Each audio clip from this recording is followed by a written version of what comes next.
जैसे कि आप लोगों को पता है, इस वक्त यूपी बोर्ड की परीक्षाएं आपके बिल्कुल करीब है, जिसमें कि अकाउंट के न्यूमेरिकल और थ्योरी में थ्योरी का पोर्शन भी बहुत बहुत ज़्यादा होता है।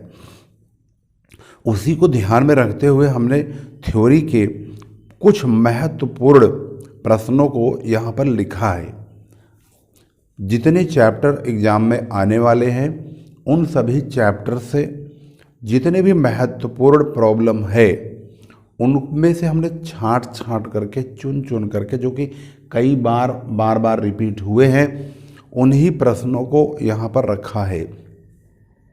जिसमें आपका पहला चैप्टर है 12वीं क्लास के विद्यार्थियों के लिए अकाउंट का यूपी बोर्ड यानी लेखा शास्त्र के अंदर जो भी थ्योरेटिकल प्रश्न पूछे जाएंगे।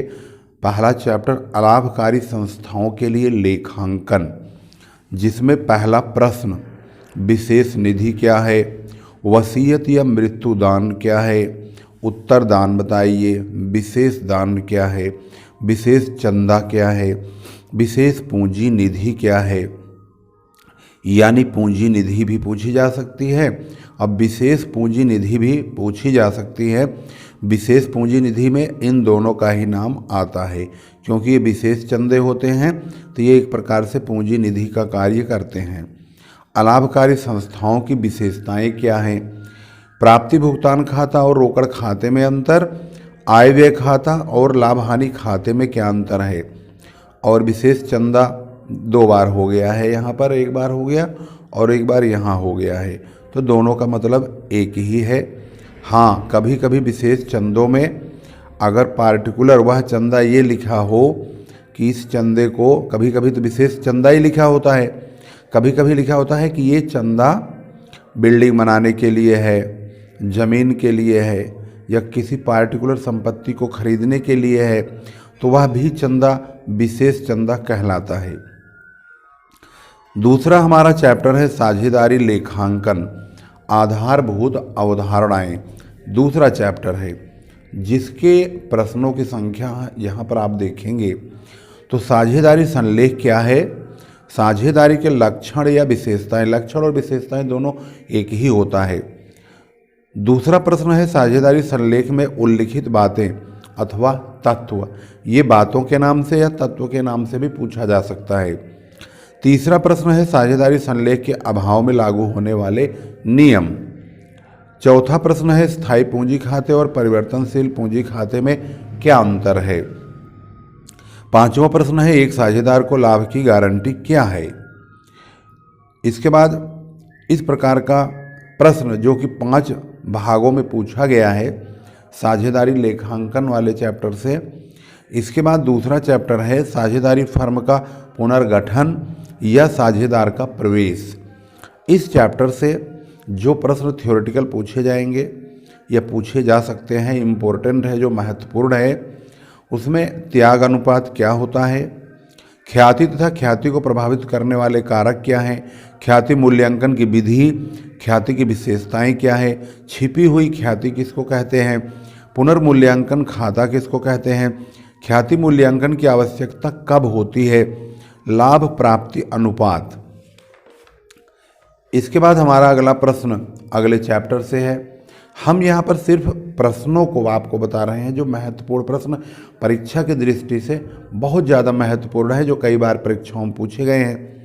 तो यहाँ पर है अंश पूंजी के लिए लेखांकन, हमारा चैप्टर है इशू ऑफ शेयर वाला चैप्टर, जिसमें अंश क्या है, अधिकृत पूंजी, अधिकार अंश, अंशों के प्रकार, बोनस अंश, संचय पूंजी अथवा पूंजी संचय, आरक्षित पूंजी, अग्रिम व अवशिष्ट याचना क्या है, अंशों का हरण व हरण संबंधी लेखा, हस्तांतरण, सार्वजनिक कंपनी किसको कहते हैं, स्वेट समतांश क्या है, कर्मचारी स्कंध विकल्प योजना, प्रारंभिक व्यय, संयुक्त स्कंध कंपनी की विशेषताएं क्या हैं, संपूर्ण लेखे जो बताना है वो समता एवं पूर्वाधिकार अंश के अंतर या प्रकार, अंतर और प्रकार दोनों ही आना चाहिए, महत्वपूर्ण दोनों ही है, क्योंकि समता एवं पूर्वाधिकार अंश के जो अंतर हैं वो तो कभी कभी पूछे जाते हैं और पूर्वाधिकार अंश जो होते हैं इनके प्रकार भी पूछा जाता है।